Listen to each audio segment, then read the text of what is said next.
Muy buenas noches a cada uno de ustedes. Muchísimas gracias por estar en el webinar de hoy, el velo monetario y el misterio de los bancos. La moneda aparece en las sociedades como un medio para facilitar los intercambios. Sin embargo, con el tiempo llegan a enmascarar las transacciones y transformarse en un fin en sí mismo. Este es lo que los economistas clásicos llaman el velo monetario. Hoy tendremos a Gabriel Gazabe explicándonos sobre este tema. Gabriel es investigador analista en el Centro para Prosperidad Global en the Independent Student Institute. Ha estudiado ciencias políticas en el Lock Haven State College en Pensilvania y ha recibido su maestría en economía y administración de empresas de la Escuela Superior de Economía y Administración de Empresas, SAD, en Buenos Aires, Argentina. Damos el paso ahora con Gabriel. Muchísimas gracias, Gabriel, por estar esta noche.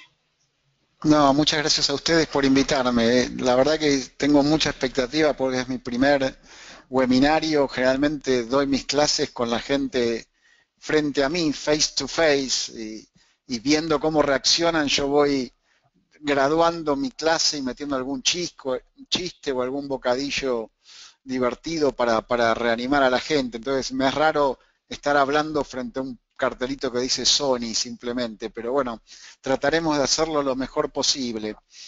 Como me presentaba Mauri recién, yo soy abogado, tengo de la Universidad de Buenos Aires en Argentina, tengo una maestría en Administración de Empresas y una maestría en Economía de la Escuela Superior de Economía y Administración de Empresas, el SADE, y estudié Ciencias Políticas en una universidad en un pueblito muy pequeño en el centro de Pensilvania que se llamaba Lock Haven. Cuando estudiaba Derecho, tuve la suerte de tener un profesor que tal vez ustedes conocieron o han leído de él, que se llama Eduardo Martí. Eduardo fue mi profesor de economía, con él le tomé cariño y afecto a la economía y pude tener herramientas teóricas para poder explicar lo que yo siempre sentía de corazón, que era el libertarianismo, el espíritu republicano, el espíritu de una economía libre.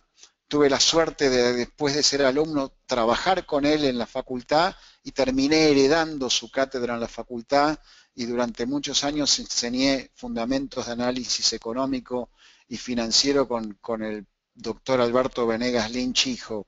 Me tocó compartir la cátedra con Martín Krause, con Ricardo Rojas, he tenido profesores como Gabriel Zanotti o Juan Carlos Kachanowski, para nombrarle gente que posiblemente ustedes hayan tenido en otros webinarios o han leído o han escuchado hablar de ellos o leído sus trabajos.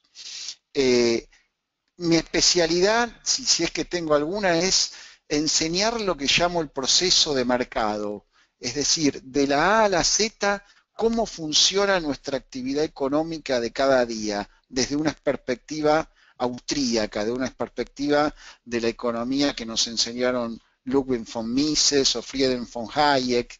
Y si tiene un problema la economía austríaca desde el punto de vista didáctico, desde el punto de vista pedagógico, es que es lo que yo diría lineal.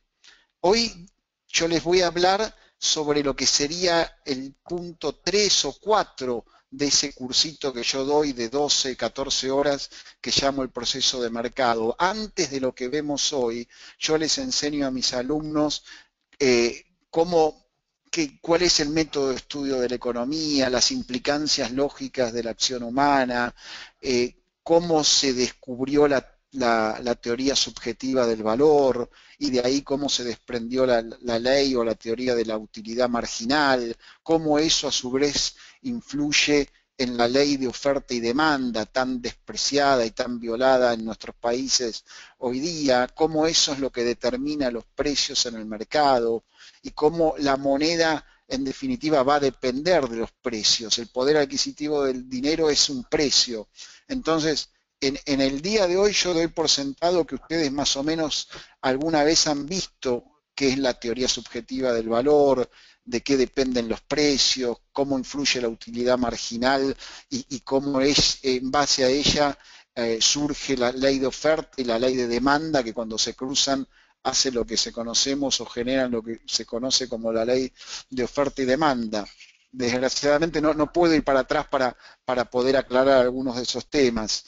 Si bien eh, aquí podemos ver, esto, bueno, esto es propaganda catequística, digamos, aquí tienen, para que si ustedes quieren consultar más sobre estos temas, el sitio en español del Independent Institute, el blog del Independent Institute. El Independent Institute tiene una sección en español que cuenta con su blog y los únicos hispanos en el instituto somos el peruano Álvaro Vargas Llosa y quien les habla.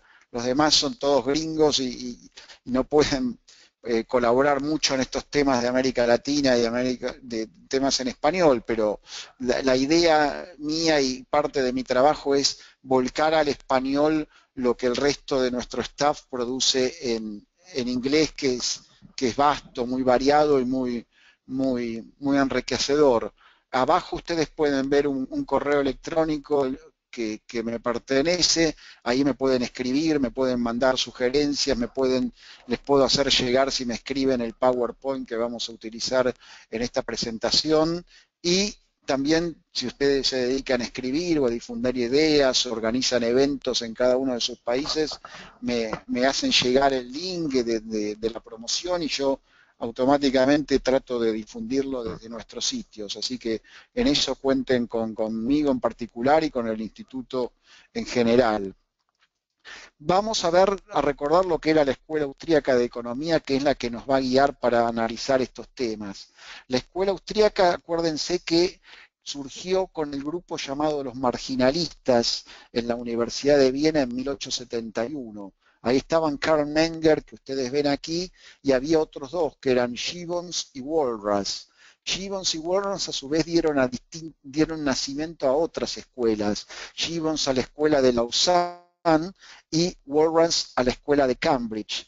Pero la escuela austríaca propiamente dicha se origina con Karl Menger. Los otros dos, que también eran marginalistas porque hablaban de la teoría de la utilidad marginal, empezaron a aplicar modelos y esquemas matemáticos, entonces se apartaron un poco de la idea nuestra de que la economía puede básicamente ser expresada en prosa, no necesitamos atosigar a la gente con gráficos, con ecuaciones, con cuentas, sino que relatada la economía explica perfectamente la realidad. Entonces, esta vertiente que nosotros seguimos se inicia, como ustedes ven ahí, con Karl Menger.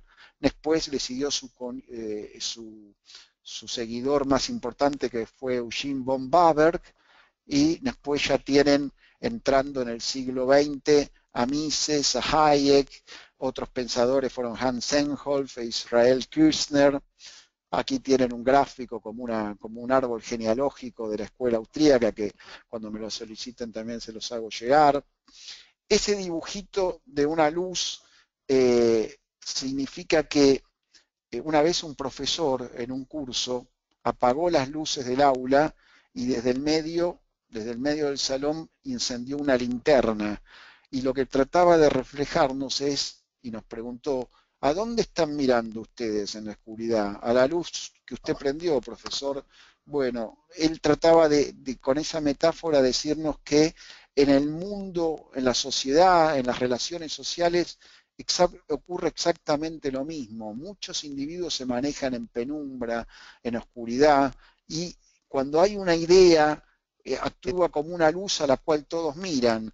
Por lo tanto, nosotros como amantes de la libertad, como liberales, deberíamos procurar ser los portadores de esa linterna, o por lo menos que nuestra luz sea más resplandeciente y brille más que la del resto de los que expresan sus ideas de la misma manera. Al fin y al cabo tenemos la idea más natural, más sana y que más se adapta a la naturaleza humana. Así que eso es lo que trataba de reflejar este individuo con este ejemplo metafórico. Siguiendo el razonamiento austríaco, ustedes ahí tienen como un diagrama de Venn, un conjunto con dos subconjuntos, que es el análisis que hace la economía, partiendo de la acción humana, es el análisis que hacemos los que seguimos la escuela austríaca. La praxeología para los austríacos era la teoría general de la acción humana.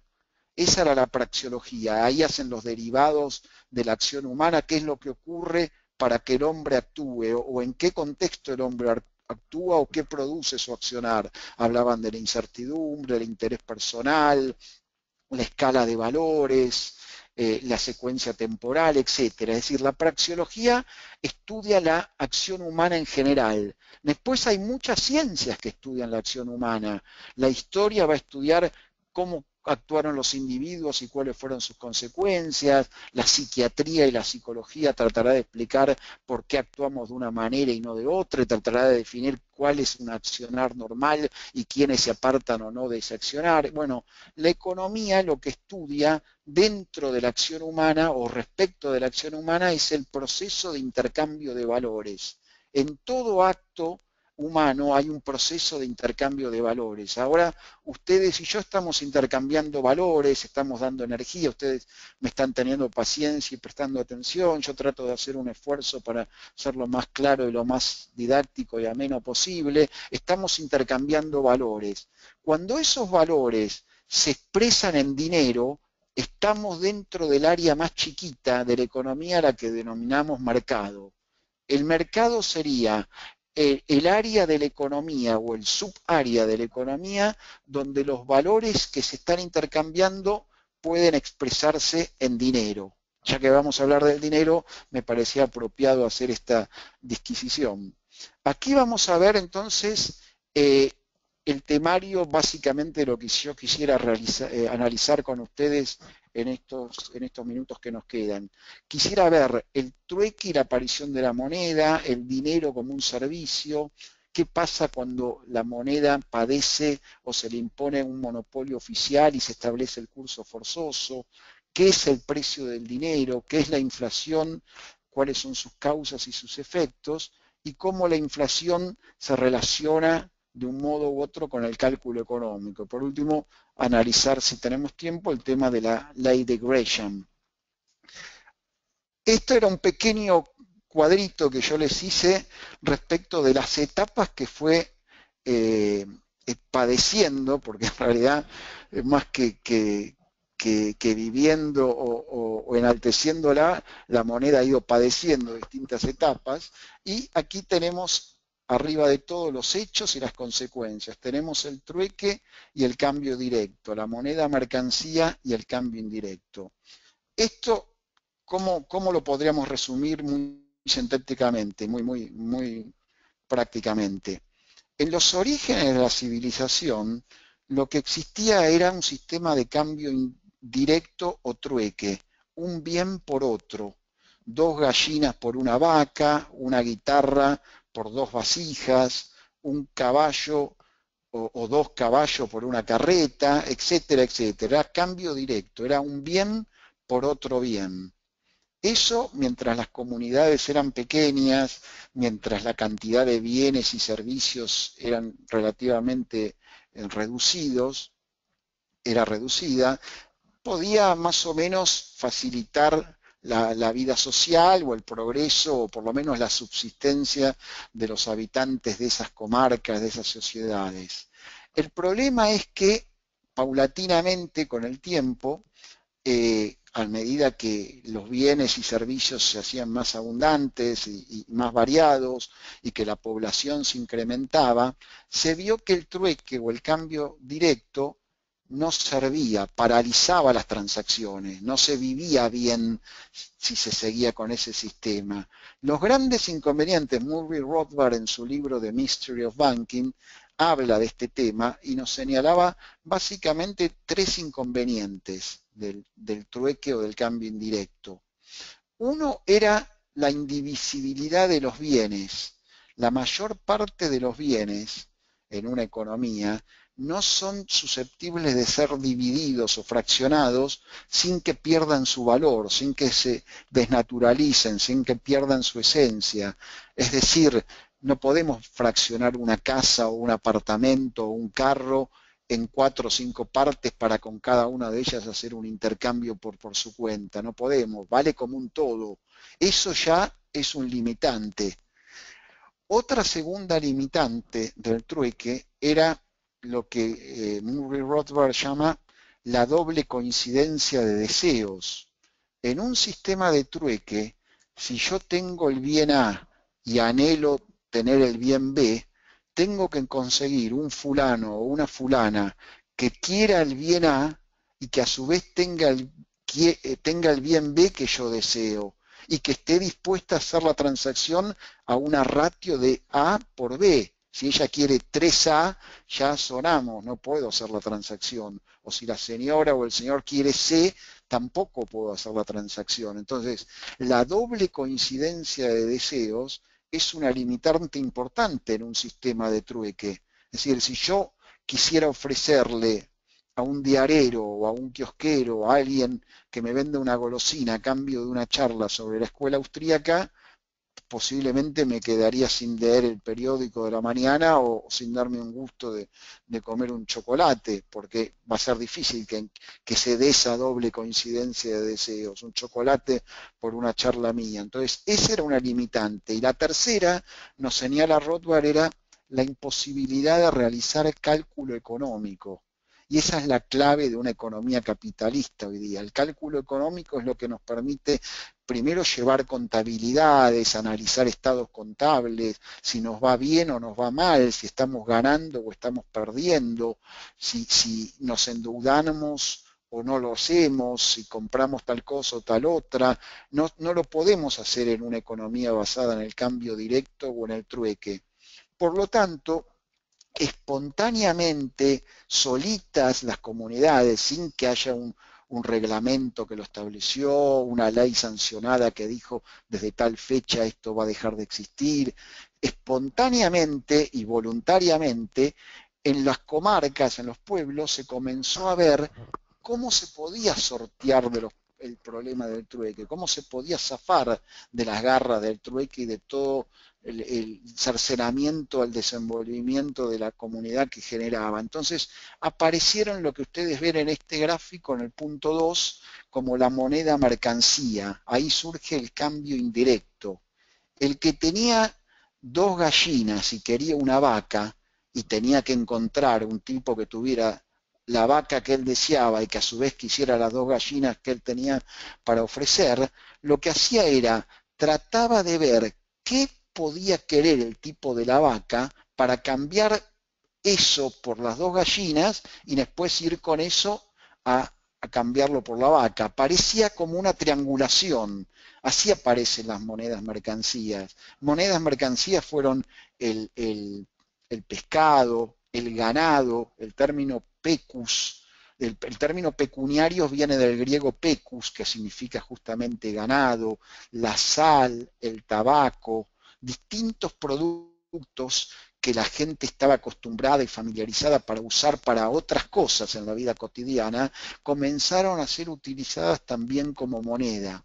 Lo que recalco aquí, chicos, es el tema de la voluntariedad y la espontaneidad y la familiaridad. Acá nadie imponía a garrotazos que una moneda o una mercancía fuese utilizada como moneda. En la India, donde la gente ve una vaca y se arrodilla a rezar, seguramente el ganado no era moneda de intercambio, no era moneda mercancía. En lugares donde no conocían el tabaco, porque por la zona no era algo habitual, si alguien caía con tabaco nadie se lo aceptaba, entonces dependía de cada lugar en particular. En los campos de concentración, en las cárceles, muchas veces se utilizan algo como mercancía, como una unidad de medida de todo lo que se puede transar y conseguir ahí. En los campos de concentración decían muchos que lograron escapar de ese infierno que los cigarrillos eran la moneda mercancía. Había una vieja película de los años 80 que se llamó Expreso de Medianoche, donde relataba la odisea de un americano que estaba preso en una cárcel de Turquía por haber tratado de contrabandear hashif de Estambul o de Estambul a Nueva York, y el muchacho este que hizo su novela y después se hizo una película que ganó el premio Oscar, Expreso de Medianoche, este chico contaba que en la cárcel en Ankara, donde él estaba preso durante años, todo se medía en términos de cigarrillos Marlboro. Todo tenía una medida o se expresaba en términos de cigarrillos Marlboro. Esa era la moneda mercancía o el intercambio directo en ese presidio, en esa penitenciaría. Entonces, en el tercer punto ustedes ven que yo hablo de un proceso de selección. de comarca en comarca y con el transcurso del tiempo, se fueron probando y descartando distintas monedas mercancía, hasta que finalmente terminan, como ustedes ven en la columna a la derecha, en el punto 3, el oro y la plata, los metales preciosos, triunfando como la moneda mercancía que más tiempo perduró y que más beneficios permitió a las sociedades para desenvolverse en el plano económico y en la vida productiva y comercial de cada día. Hubo un proceso de selección espontánea. ¿Por qué triunfaron el oro y la plata? Nos pregunta Rothbard. Básicamente porque el oro y la plata reúne todos los requisitos que aún hoy rigen para que uno considere a algo como moneda o esté dispuesto o se digne a utilizar algo como moneda. Básicamente, que era algo a lo que uno estaba muy familiarizado. Uno no acepta como moneda algo que no conoce. Hoy día ocurre. Vayamos a cualquier pueblo de la Argentina, de Colombia, de Ecuador, de Honduras, de Venezuela, vayamos con yens japoneses o libras esterlinas. Uno les puede llevar un periódico, el Financial Times, y decirle, miren, cotiza bastante bien en relación al dólar, la libra incluso cotiza mejor.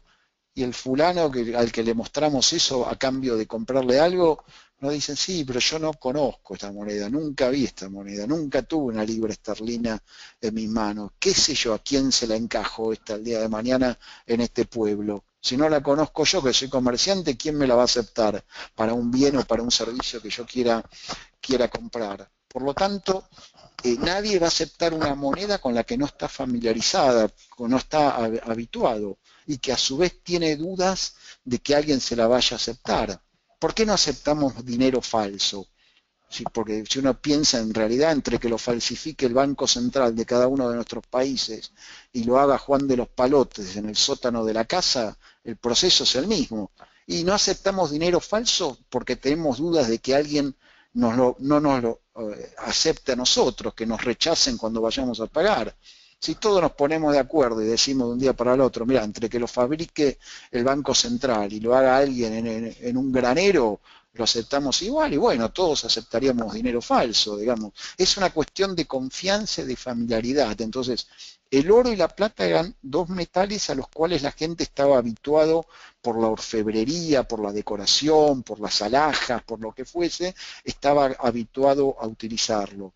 Es fácilmente fraccionable, un poquito de oro y de plata también tienen alto valor por unidad de peso, esa es su tercer característica. Es familiarizado, la gente se familiariza con él, es fácilmente fraccionable, un poquito de ese material ya tiene valor, no es perecedero, es decir, se puede estoquear, se puede almacenar, en otras palabras, nos sirve como reserva de valor, es decir, ahorrar para el futuro, no necesitamos sacárnoslos de encima hoy como sería con el tabaco, que se podía poner húmedo y echarse a perder, lo mismo la sal, ni que hablar del pescado o el ganado en esa época que no existían cámaras frigoríficas, es fácil de transportar y, digamos, eso era lo que hacía básicamente que el oro y la plata, los metales preciosos triunfaran sobre la mayoría de los bienes y servicios de los bienes, mejor dicho, que se utilizaban como moneda mercancía. Ahora, ¿qué es lo que ocurrió con esa moneda? Es decir, lo que tenemos acá es un proceso de que la moneda surgió como una forma de evitar los problemas y los aprietes en los que nos metía el sistema de trueque. La moneda surgió como un servicio, lo mismo que el teléfono, es decir, en vez de pararnos en la azotea de nuestras casas y pegar un grito, decir, che María, vení que te espero para tomar el té, uno agarraba un teléfono y hablaba con María y la citaba para tomar el té. Bueno, es un servicio el teléfono, no es un fin en sí mismo. El teléfono, digamos, si no tenemos con quién hablar, no nos sirve de nada.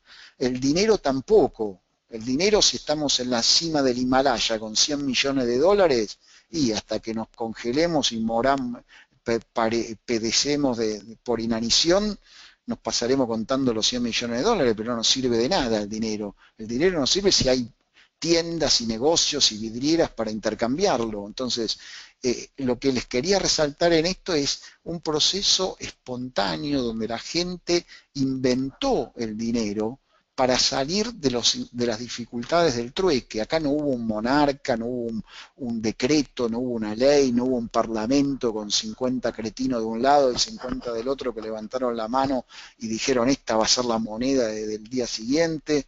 No existió nada de eso. Espontáneamente la gente quiso solucionar un problema en la sociedad y empezó a utilizar lo que se conocía como la moneda mercancía. Como les digo, triunfó el oro y la plata.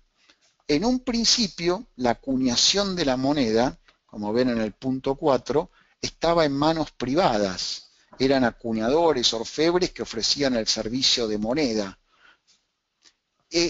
Paulatinamente los gobiernos comenzaron a decir que el tema de la moneda era algo muy importante, que tenía una esencia distinta que cualquier otro bien o cualquier otro producto en el mercado. Por lo tanto, que no podía quedar en manos de inescrupulosos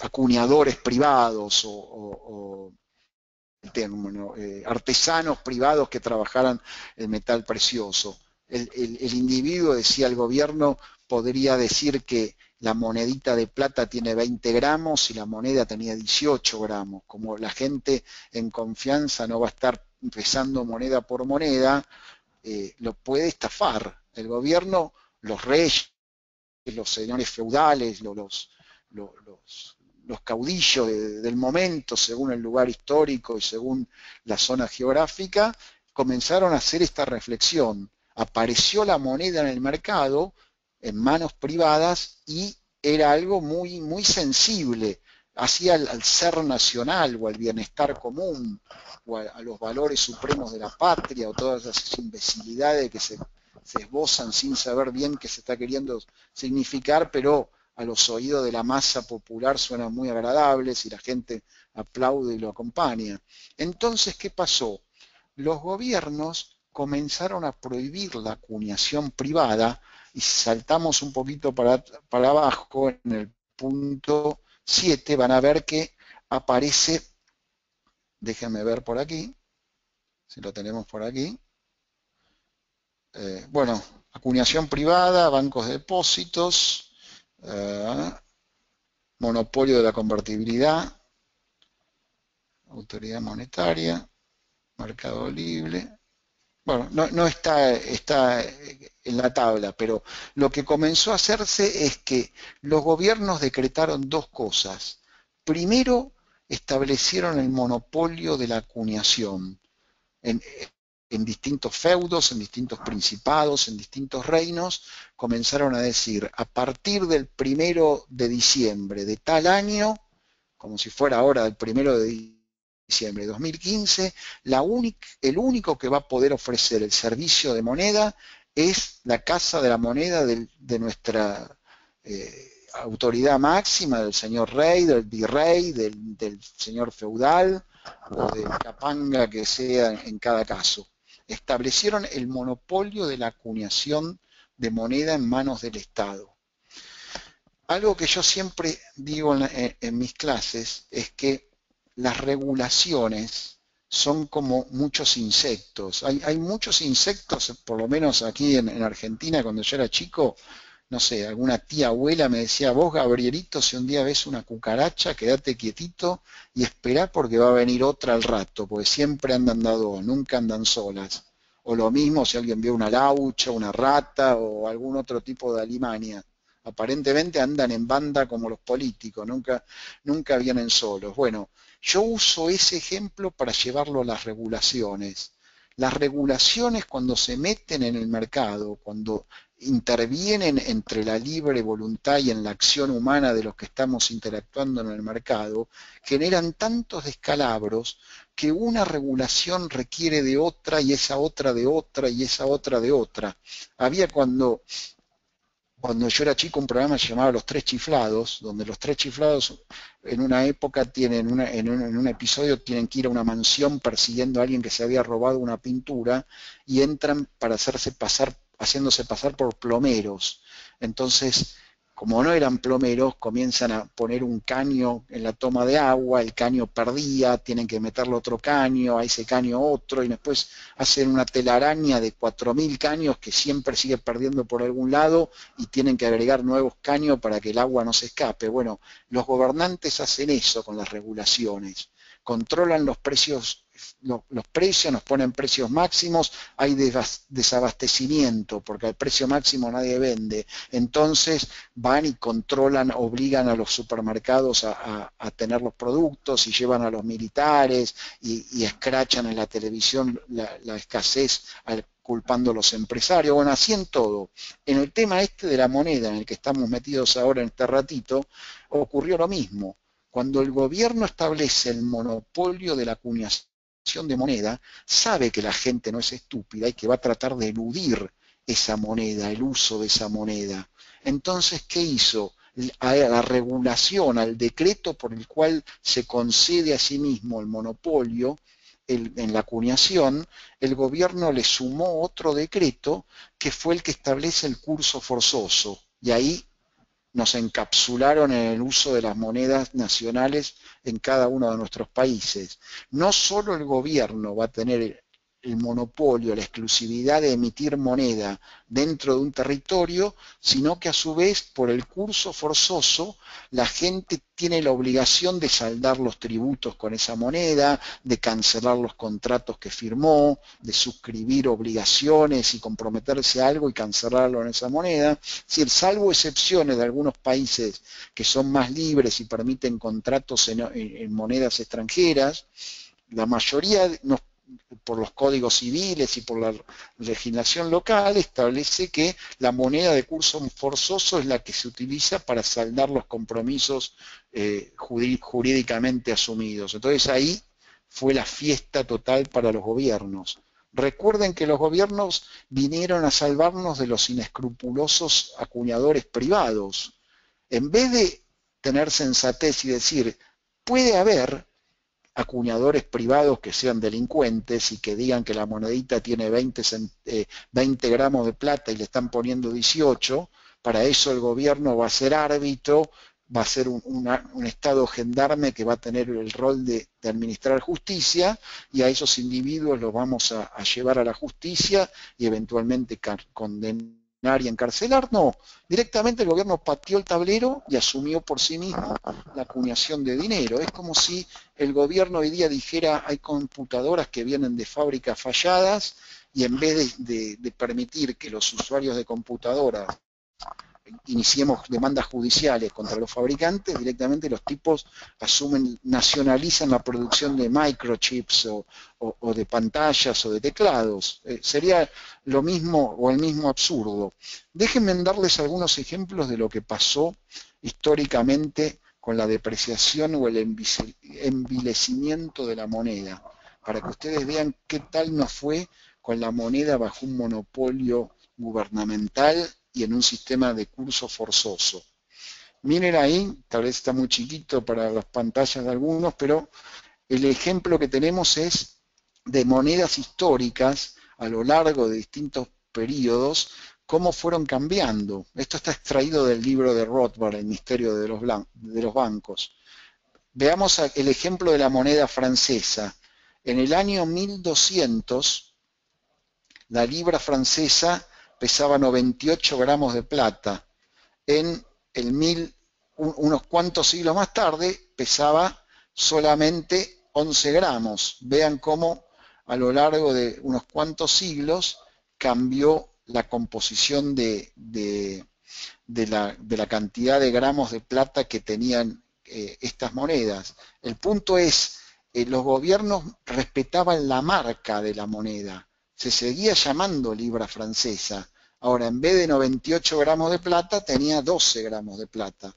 Entre el siglo XIII y el siglo XVII perdió casi 9 veces. Lo mismo ocurrió con la moneda española nos dice Rothbard. En el siglo VII un denario pesaba 65 gramos de oro, en el siglo XII un denario pesaba 60 gramos de oro. En 5 siglos varió relativamente poco. Con los reyes católicos, sigue el relato, pasó a llamarse maravedí, y ya en vez de 60 gramos de oro, pesaba 14 gramos de oro. Y más tarde pasó a redefinirse en plata y pesando 26 gramos de plata, y en otro periodo posterior ya fue tan pequeña que no podía ni circular.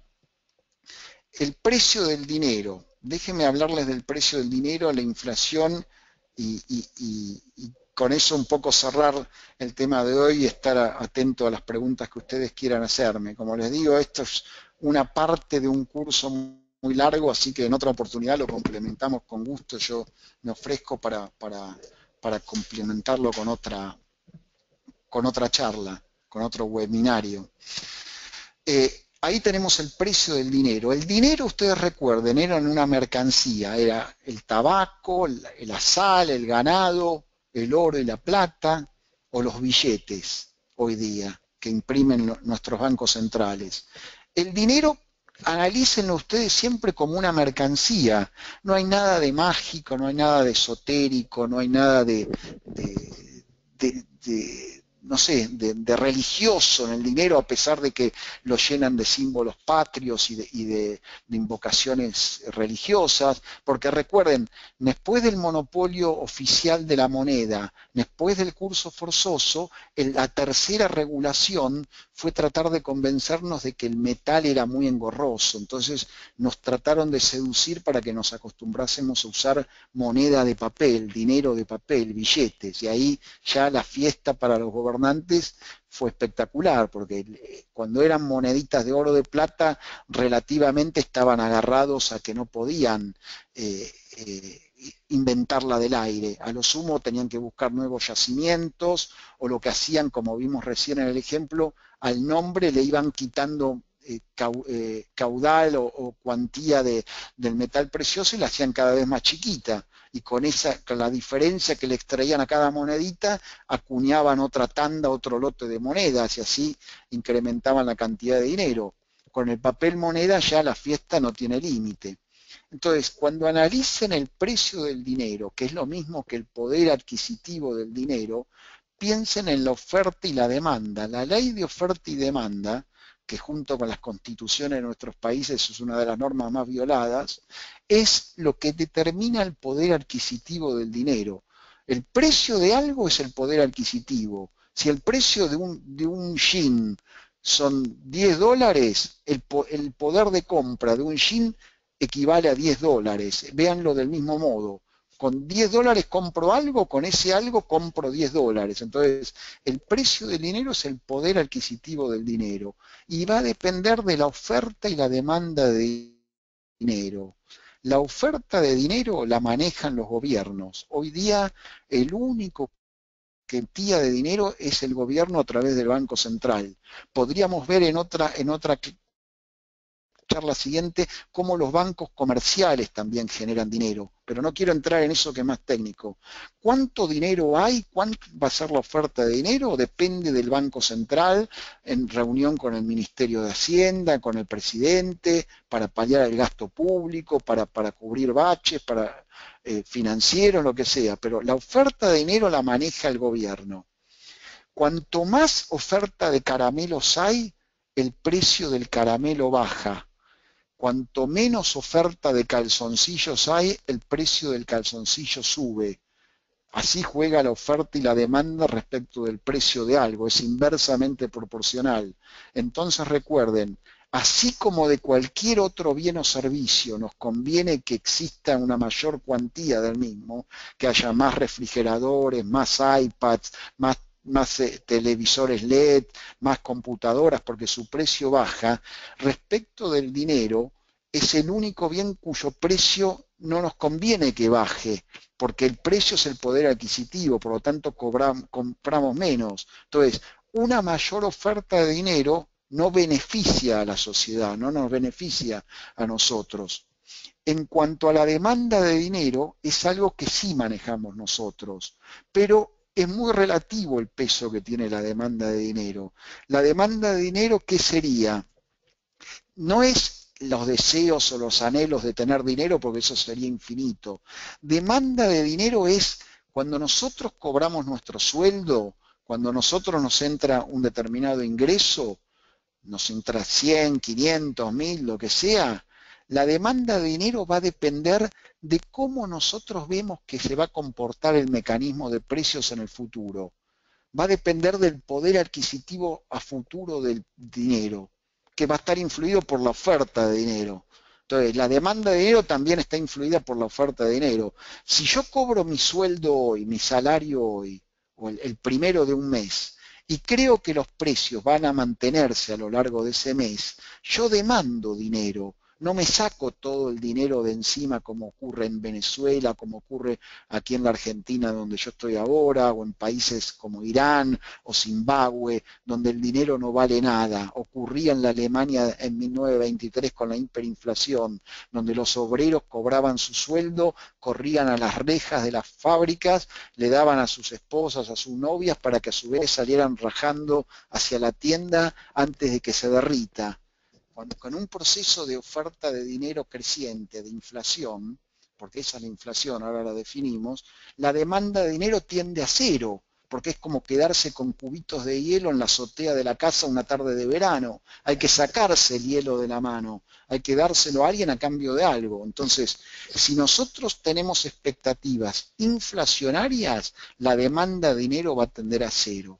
En cambio, si nosotros vemos como en países más civilizados y estables que los precios se van a mantener a lo largo del tiempo, inclusive que hasta pueden bajar, es decir, no compro el iPhone hoy porque sé que en marzo en Nueva York va a estar más barato, el neoyorquino, ¿qué es lo que hace? Demanda dinero, puede, de su salario puede quedarse en dinero, en vez de canjearlo por bienes, quedarse en dinero.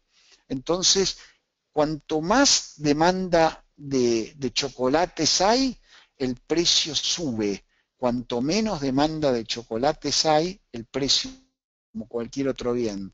Cuanto más la gente demanda dinero, el precio del dinero sube, porque la gente lo está dejando en su mesita de luz o en su billetera o en una caja fuerte, no está peleando por bienes y servicios en el mercado. Entonces, a mayor demanda de dinero, mayor precio del dinero, lo que se traduce en un mayor poder adquisitivo. Menor demanda de dinero implica que la gente desprecia ese dinero, se lo saca de encima, lo cambia por cosas en las tiendas y en los supermercados y el precio del dinero baja. Acuérdense que el precio del dinero es el precio de algo que no nos conviene que baje. ¿Qué sería la inflación si se las tengo que definir? Sería el aumento en la oferta de dinero por causas ajenas al mercado. El aumento o el incremento de la oferta de dinero por causas ajenas al mercado es lo que podemos llamar inflación. La inflación es que aumenta la cantidad de dinero. La causa es esta, que se incrementa la cantidad de dinero. El efecto de la inflación es que se van a distorsionar los precios relativos. No es que aumentan los precios, porque si uno le pregunta a la gente en la calle, ¿qué es la inflación? Primero nos va a decir es el aumento de precios, y eso no es la inflación, porque los precios pueden aumentar por cualquier cosa. Los precios pueden volar 10 destilerías de petróleo y a raíz de eso subir el precio del petróleo, y eso no es inflación. Puede haber una sequía en la Florida y la producción de naranjas se arruinó y aumenta el precio de las naranjas en el sur de Estados Unidos. Eso no es inflación. Los precios siempre van a subir y bajar, van a aumentar o descender conforme la oferta y la demanda, los gustos, las modas, las preferencias, etcétera, etcétera. Ahora, el problema es cuando todo aumenta más o menos al mismo tiempo y se van distorsionando los precios, porque tampoco la inflación aumenta todo al unísono, todo al mismo tiempo, porque si no, no habría problema con la inflación. Si la oferta monetaria es del 10%, su incremento, y todo aumenta al 10%, ¿y qué problema hay? mi sueldo aumenta un 10%, las camisas y los jeans que puedo comprar o el abono del celular también aumenta un 10% y tendré que andar con más papelitos, pero no soy más pobre ni más rico, sigo comprando lo mismo. El problema de la inflación es que distorsiona los precios relativos. Los precios relativos son los precios de un bien respecto de otro. La inflación se va inyectando según el sector de la economía donde el gobierno expandió el dinero. El gobierno emite papelitos y contrata obreros para que construyan una pirámide.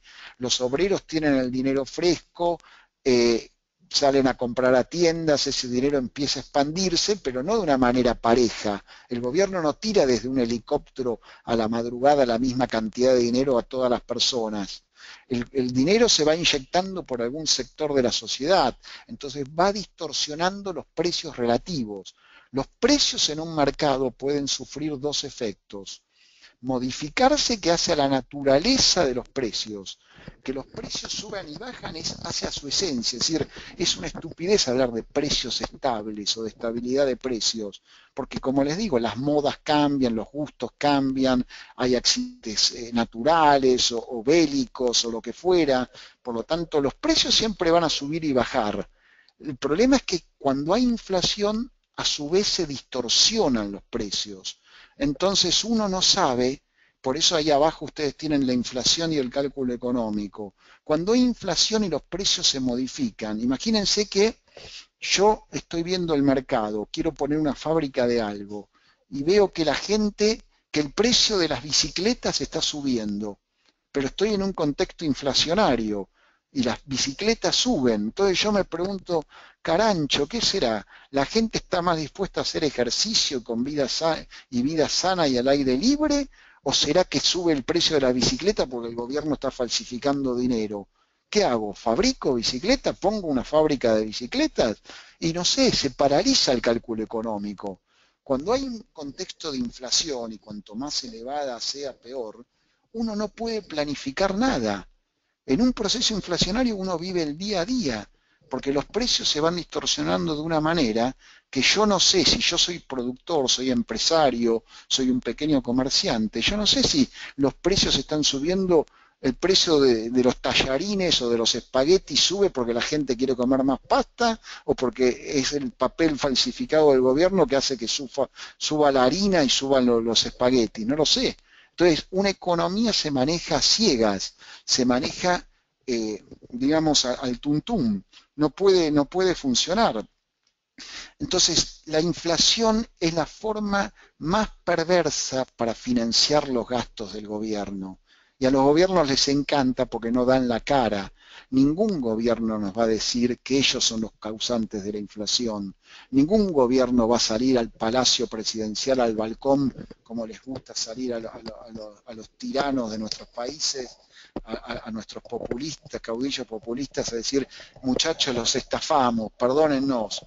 Todos estos años hemos estado vapuleando la moneda local y hacemos que se les derrita el fruto de su trabajo, prometemos que desde el lunes que viene la cosa va a cambiar. No, los gobiernos hacen que la responsabilidad se disperse en la sociedad, que nos culpemos los unos a los otros, dicen que son los intermediarios, que son los mayoristas, que son los minoristas, que son los cretinos de los Estados Unidos, que aprietan a nuestros países, incrementan los precios o hacen que el dólar suba, etcétera, etcétera, etcétera. Se diluyen las causas y los efectos de la inflación, nos responsabilizamos los unos a los otros.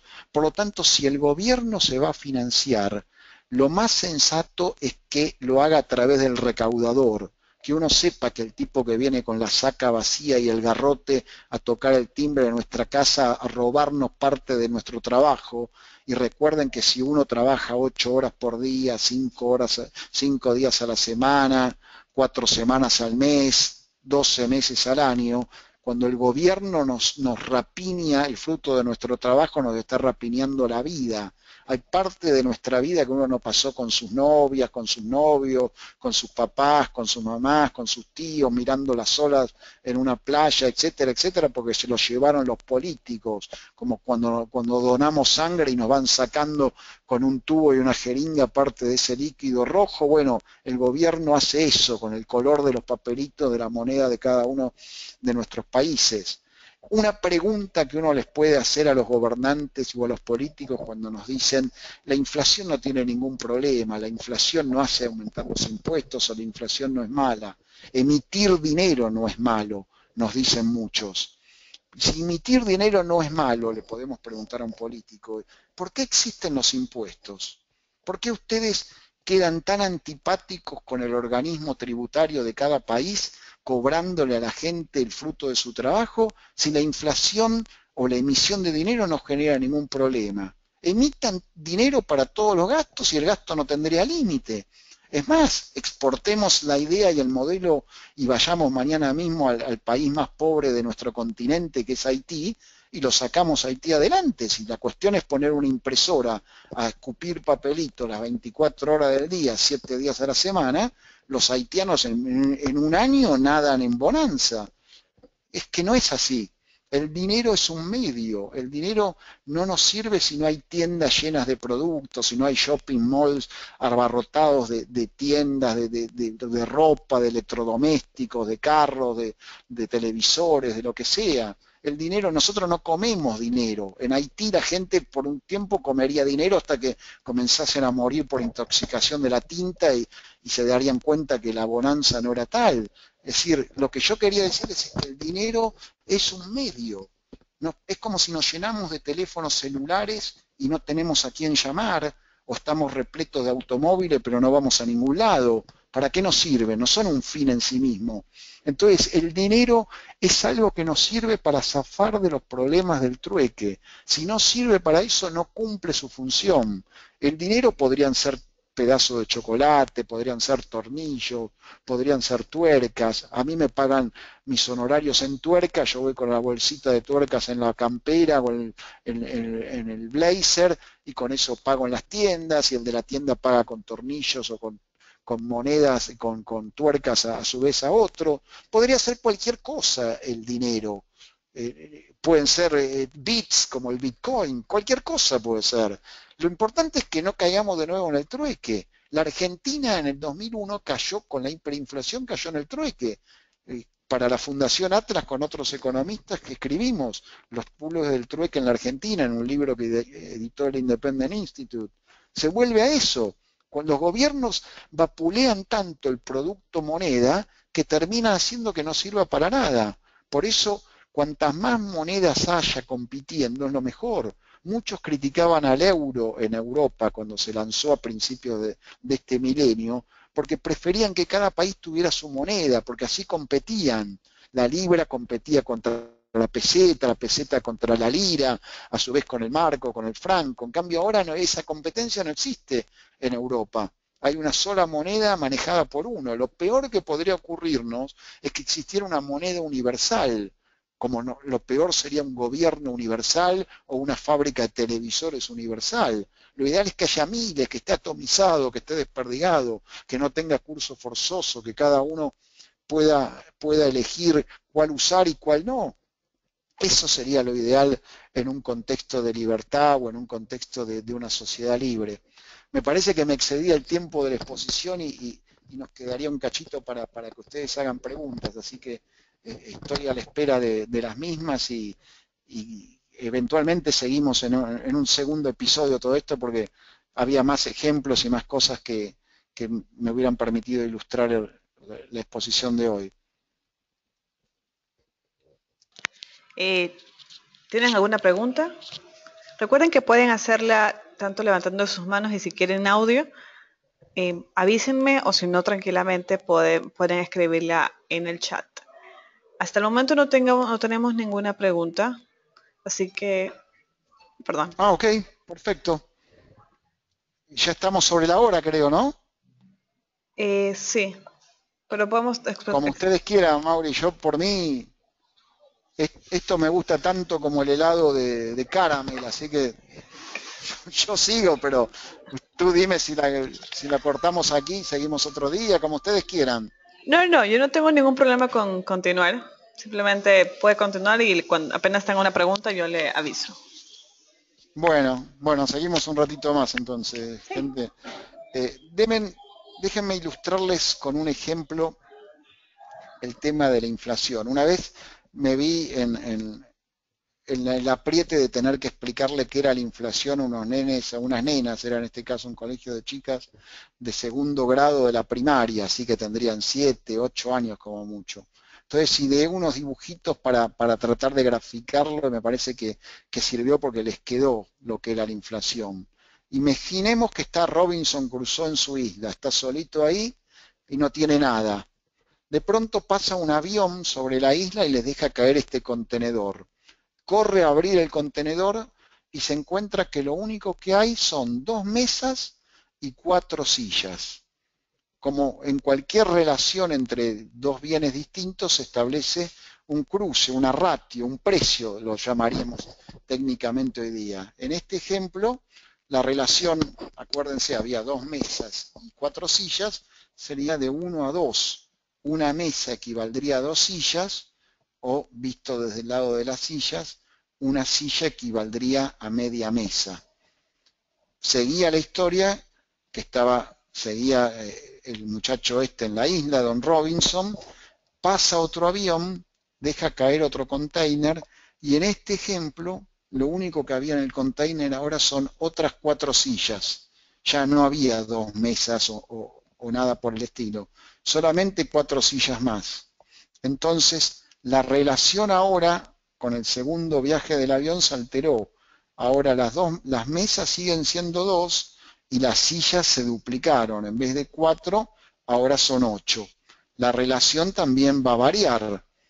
Las mesas se valorizaron, ahora se hicieron más escasas respecto de las sillas. Una mesa ahora equivale a 4 sillas y las sillas, por su abundancia, a más oferta de algo, su precio baja, su precio, su poder adquisitivo, la silla que antes equivalía a media mesa ahora equivale a un cuarto de mesa. Entonces yo les decía a estas nenas en el colegio, imagínense que las mesas son todos los bienes y servicios en el mercado, todo lo que uno puede comprar y vender en la economía, y que las sillas son la oferta de dinero. ¿Qué ocurrió? Hay que dar cada vez más papelitos, en este caso más sillas, para llevarnos a casa la misma mesa. Esto es lo que ocurrió. Cada vez hay que dar más por lo mismo. Vean lo que pasó con la historia de la Argentina en cuanto a las monedas, cómo el gobierno qué bien se portó manejando el dinero. La primera moneda oficial es de 1881, se llamaba el peso moneda nacional. Duró bastante, duró, como les digo recién, del 81 hasta el 70. En el 70 a esa moneda se la cambió y se la llamó peso ley y se le quitaron 2 ceros. Un peso ley equivalía a 100 de los anteriores. Se le quitaron 2 ceros. En el 70. En el 83, 13 años después, aparece el peso argentino. Se redefine la moneda, así acuérdense con el maravedí o la libra francesa, bueno, lo mismo, pero con papelito, más fácil todavía. Se le quitaron ahora 4 ceros en el 83. En el 85, cada vez más breve los periodos, se le quita a la nueva moneda, que ahora se va a llamar austral, se le quita, perdón, se le quitan 3 ceros. Después, en el 92, se le quitan 4 ceros a la moneda. Esto, vean, desde el 71 hasta el 92, todos los símbolos monetarios o los signos monetarios que hubo y la quita de ceros que hubo. Aquí la tenemos expresada. Entre 1970 y 1992 se quitaron 13 ceros, 2 en el 70, 4 en el 83, 3 en el 85, 4 en el 91, 13 ceros. Un peso de 1970 equivaldría a 10 billones hoy día. 10 millones de veces 1 millón.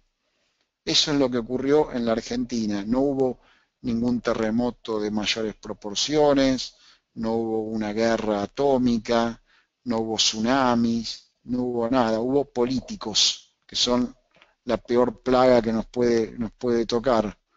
La hiperinflación argentina, les hablo de la Argentina no por ser yo local, sino porque junto con la alemana de 1923 fue la segunda hiperinflación más grande del planeta. En 1985 sale una nueva moneda el 1 de junio que se llamó el Austral. El Austral, el gobierno en aquel entonces tan pretencioso, la hizo más valiosa que el dólar, por ley, no por fuerza, no porque el mercado la consideraba así. El Austral equivalía a $1.20, es decir, 80 centavos de Austral equivalían a $1. Eso en 1985. En 1991, 6 años después, un dólar se compraba con 10.000 australes. Antes había que dar 80 centavos de austral. 6 años después había que dar 10.000 australes. Esto es un cuadro de la hiperinflación de aquella época. Vean cómo varió. El IPC, es el índice de precios al consumidor, y el IPM es el índice de precios mayorista. Cómo varió cuando estalló la hiperinflación en 1988 en diciembre, y enero, mayo, junio, julio del año 89. Los precios variaban casi un 300% del 1 al 30 del mes. Imagínense algo que cuesta hoy 1, cuesta 300 dentro de 30 días. Eso es una máquina de generar pobreza, de generar incertidumbre, nadie fabricaba nada, los negocios cerraban, todo cerraba. Esto es lo que pasó en la Alemania de principios del siglo pasado, del siglo XX. En Eh, 1914 había que dar 4 marcos por $1. En 1923 los precios variaron un 2.700%. En octubre había que dar 23 y pico de millones de marcos por $1. En noviembre había que dar 400 millones de marcos por $1. Los alemanes, tal vez por su idiosincrasia, por su forma de ser, por lo que sea, escarmentaron. Nunca más los alemanes tuvieron inflación. Hasta el punto que Europa le dio a Alemania el manejo del euro. El Banco Central Europeo está en Alemania, básicamente porque saben que los alemanes escarmentaron con esta situación. Entonces, aquí tienen otros ejemplos de la inflación, hiperinflación alemana, de billetes de 100 billones de marcos. Esto eran los billetes de Zimbabue, hubo billetes de billones. Ahí tienen 100 trillones de dólares de Zimbabue, que ahora hace poco cambió la moneda. Vamos a ver cuánto dura. La inflación ahí es un pequeño meme que dice que es la sutil manera de robarte de cobrarte impuestos sin dar la cara, lo que decíamos recién. Esto decía Friedrich Hayek sobre la moneda. Con la única excepción del periodo del patrón oro, prácticamente todos los gobiernos de la historia han usado su facultad exclusiva de emitir dinero, el monopolio de la acuñación, para estafar y saquear al pueblo. Esta es una película que yo se las recomiendo, es un poco triste, un poco oscura. Álvaro Vargallosa, una vez que el fanático de este tipo de cine, me llevó de prepo a verla en Washington porque era un cine under, o no era una película comercial, pero ganó el Oscar a la mejor película extranjera en el 2007. Era una película alemana. Transcurría en un campo de concentración en la Segunda Guerra Mundial. Había un muchacho judío que era muy bueno copiando cuadros y copiando seriografías. Entonces los alemanes lo llevan al campo de concentración, pero le dan un privilegio, le ponen un tallercito, un laboratorio, porque los alemanes querían falsificar la libra esterlina. La idea de los alemanes era lograr una libra esterlina perfecta en su falsificación y con aviones sobrevolar Inglaterra y lanzar billones o trillones de libras esterlinas. Los alemanes tenían en cuenta bien en claro que la inflación es la creación de dinero, es la oferta de dinero. Por lo tanto, querían atosigar a Gran Bretaña de dinero falso, de dinero inflado para de destruir la economía británica. Finalmente no lo lograron porque justo cuando este muchacho había logrado una copia perfecta, entraron los aliados en ese campo de concentración y después terminó la guerra. Después la idea de los alemanes era seguir con el dólar, pero por suerte las fuerzas aliadas terminaron con eso. Ese era Domingo Cavallo, un economista argentino en los años 90 que por ley estableció que el dólar y el peso valían lo mismo. Y ustedes van a escuchar siempre que en la Argentina en los 90 reinó el neoliberalismo, ¿no? Porque no sé qué quieren decir con el neoliberalismo, les dará miedo hablar de liberalismo, pero un liberal, primero que no tendría la acuñación gubernamental de la moneda, y segundo, que Cavallo lo que hizo es por ley decir que el dólar y el peso valían lo mismo, y eso es antiliberal.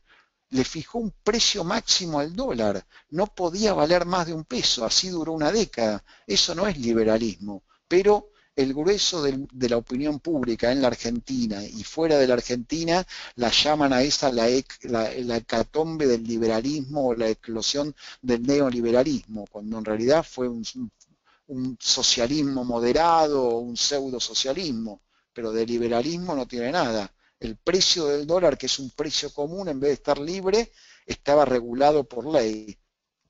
Estas son las tenencias de dólares fuera de los Estados Unidos. Después de Rusia, la Argentina, seguida por China, Corea, Turquía y el resto del mundo, es el país que más dólares tiene. Los argentinos están acostumbrados a pensar, a vivir, a ofrecer sus bienes, a comprar y vender en dólares, porque no hemos tenido moneda, los rusos por el comunismo y la Argentina por las inflaciones. Esta es la distribución mundial de los dólares. ¿Dónde están los dólares que están fuera de Estados Unidos? Están en países latinoamericanos, un poquito en África, en el Medio Oeste, en países de transición que fueron los que abandonaron la cortina de hierro tras la caída de la Unión Soviética, del muro de Berlín que festejamos antes de ayer en aquellos que amamos la libertad, y en Asia.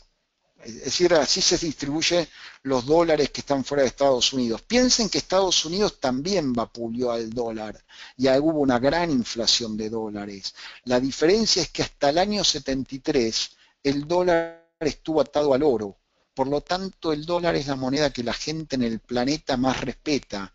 Es moneda de reserva en todo el mundo. Pero si de un día para el otro todos los que tenemos dólares fuera de Estados Unidos los lleváramos a gastar a Estados Unidos, la economía de Estados Unidos desaparece, cae en la hiperinflación mayor de toda la historia de la humanidad. Lo que ocurre es que la gente, son tan malas las otras monedas que en términos comparativos el dólar sigue siendo apreciable y guardándose como moneda de reserva y atesorándose.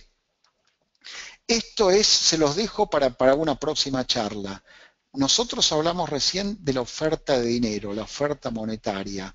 La oferta de dinero técnicamente se la denomina M1, por Money One. Eso es, en el mundo de las finanzas internacionales, el Money One es la oferta de dinero. Se compone de dos partes, de dos subgrupos. La base monetaria, que es de la cual estuvimos hablando ahora. La base monetaria es la producción física o primaria de dinero, son los papelitos y las monedas que circulan en nuestros países, que pueden estar en poder del público o en reserva de los bancos. La otra parte de la oferta monetaria es la producción secundaria de dinero, cuando el encaje de los bancos es menor al 100%.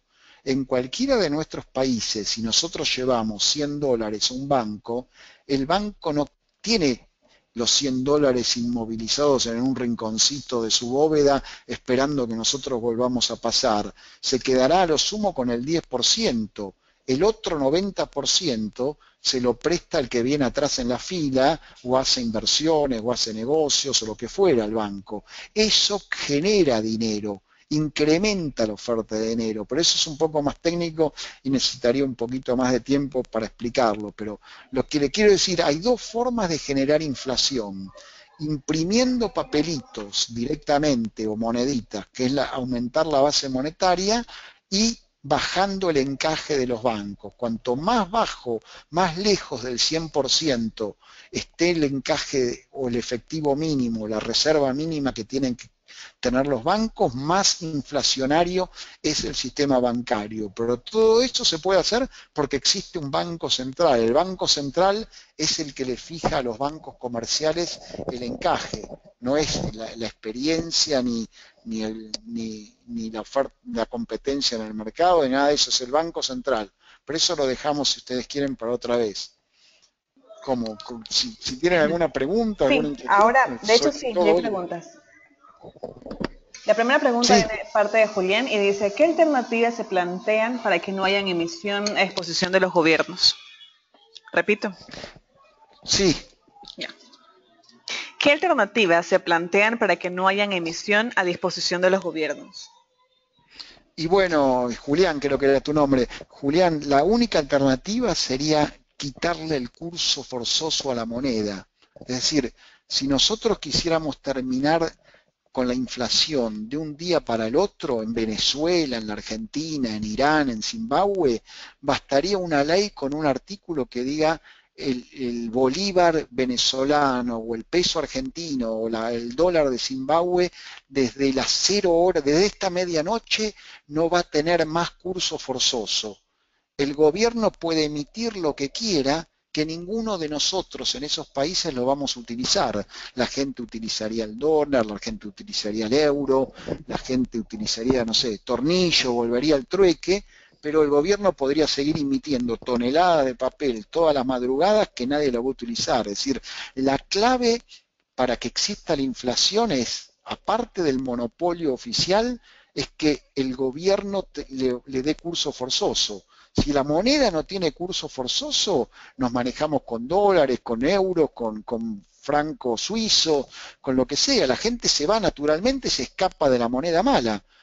Huiríamos como la peste de esa moneda. El problema es que estamos compelidos a utilizarla, nos obligan. Es como si nosotros falsificáramos dinero en el garage de nuestra casa y por ley la gente tiene que aceptar ese dinero que nosotros falsificamos. Si no existe esa ley, y nos comeríamos los papelitos porque nadie lo va a utilizar, pero si están obligados, sí, entonces lo básico acá es terminar con el curso forzoso, hacer legislaciones nacionales, locales y establecer que la gente es libre de utilizar el dinero que quiere. El gobierno ofrece su propia moneda, pero si la gente quiere utilizarla de otro país o un banco privado quiere salir a emitir su propia moneda o la gente quiere utilizar, no sé, tenedores o, o ficha de dominó, que utilice la que quiera. Esa es la clave. Espero haberte satisfecho con la respuesta. Perfecto. La siguiente viene de parte de Aníbal y dice, ¿es preferible una moneda propia en cada país o adoptar una moneda extranjera como Ecuador? ¿Y por qué? Mira, Aníbal, es un problema de confianza y de practicidad. El Sucre en Ecuador no cumplía la función de preservar el fruto del trabajo de la gente. Es decir, lo que hizo Majuán cuando declaró la dolarización hace ya 15 años fue sincerar las cosas. Fue decir, el gobierno de Ecuador fue un estafador, fue un estúpido emitiendo moneda, un ineficiente, nos borramos del mercado de la moneda. Debemos declarar que el producto que el Banco Central de Ecuador ofrece a la gente no le sirve, la gente no lo quiere y en la medida que puede se escapa al dólar. Entonces quédense con el dólar. Eso fue lo que hicieron. La moneda, como te digo, no tiene que tener la cara de San Martín, de Sucre o de Simón Bolívar. Tiene que tener, aunque sea la cara de Lionel Messi, pero que a la gente le sirva, o de Mickey Mouse, o de quien sea.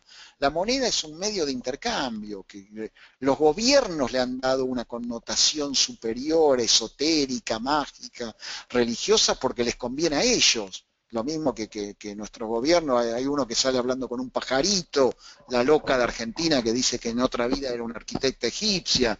Cada uno, digamos, tiene su delirio y lo transfieren a la moneda y le tratan de dar que el ser nacional, que la soberanía, Piensen ustedes que la única soberanía que tiene que importarnos a nosotros como liberales es la de la puerta de nuestras casas para adentro, que nadie, ni el monarca más poderoso pueda poner un pie en el living de nuestra casa si nosotros no se lo permitimos. Esa es la soberanía que interesa, no que sea soberano un país. Corea del Norte es soberana, la Cuba de los Castros es soberana, Venezuela es soberana, la Argentina es soberana, pero la gente come de los tachos de basura.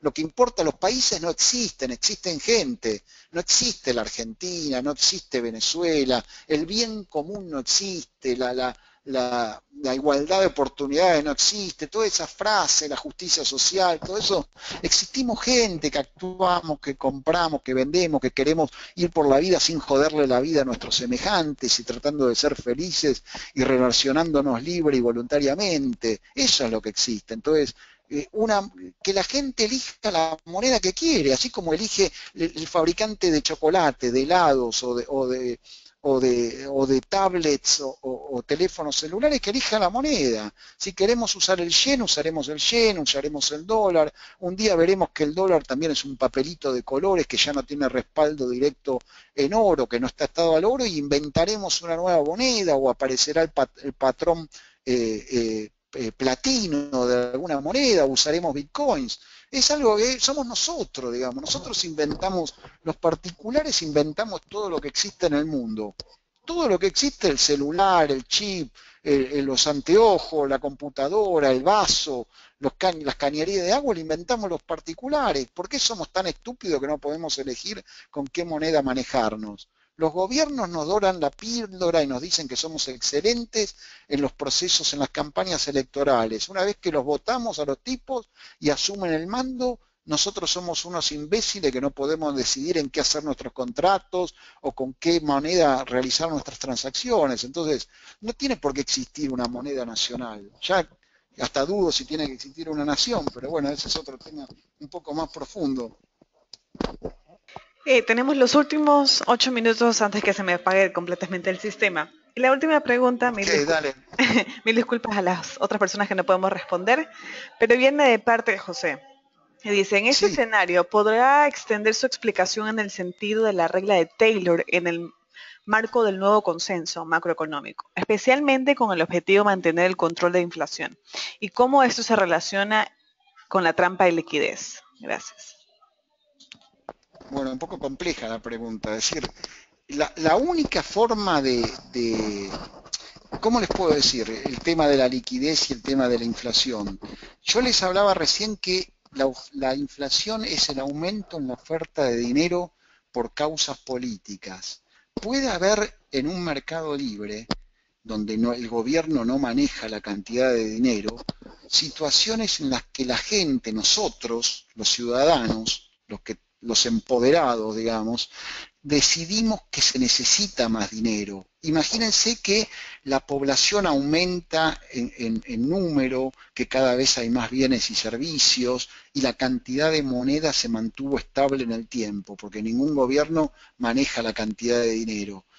Llega un momento en que las transacciones se van a dificultar, que la economía se va a paralizar. ¿Por qué? Porque si la gente aumenta en número, aumenta la población, la cantidad de bienes y servicios también aumente, la moneda no, la moneda va a valer tanto que con $100 me compro una casa, para darles un ejemplo exagerado, inventado. Pero si con $100 me compro una casa, ¿con qué me compro un automóvil? ¿O con qué unidad monetaria voy a comprar una lata de Coca-Cola o o un refresco, o un helado? Se paralizaría la economía. Entonces, ahí la gente, el mercado necesitaría que se incremente la oferta monetaria. La necesidad de liquidez la tendríamos nosotros, es decir, ahora sí se necesita un poco más de moneda, sería si ustedes quieren llamarla una inflación buena, una orden del mercado, una señal del mercado para que aumente la oferta monetaria. Pero si no, digamos, cuando la oferta monetaria aumenta por razones políticas, porque se incrementa el gasto público, porque ya no se puede cobrar más impuestos o no se quiere quedar tan impopular cobrando impuestos, bueno, ahí tenemos las consecuencias que nosotros vivimos permanentemente. Sería la oferta la creación de dinero por necesidad de la gente sería una inflación buena, es decir, tendría efectos sobre los demás, ojo, pero sería una externalidad positiva o negativa según el caso sobre los demás, no sería una violación a los derechos, tendría efectos sobre el poder adquisitivo general, pero no sería una violación de derechos, sería una señal del mercado para aumentar la oferta de algo, como cuando aumenta el frío la gente necesita más abrigos o cuando aumenta el calor se fabrican más aire acondicionados o ventiladores, sería lo mismo. Muchísimas gracias a cada uno de ustedes por sus preguntas. Mil disculpas realmente porque no podemos leer todas. Y muchísimas gracias a ti, Gabriel. Recuerdo el correo mío, a ver, les llevo, esperen que les paso hasta la, la, el slide correspondiente donde estábamos. Aquí estábamos. Ahí tienen el correo mío al pie, gegasabe@independent.org, tienen los sitios. Cualquier pregunta, cualquier cuestión, cualquier insulto que me quieran hacer, estoy a disposición de ustedes. Muchísimas Les gracias. agradezco mucho, espero que haya salido bien, porque como les decía al principio, es mi primera experiencia mirando a la nada y hablando de estos temas. No, no, buenísimo. Muchísimas gracias a ti y muchísimas gracias a cada uno de ustedes que se conectaron en esta noche. Muy buenas noches. Bueno, gracias a todos, les agradezco mucho, es un orgullo para mí haber estado con ustedes.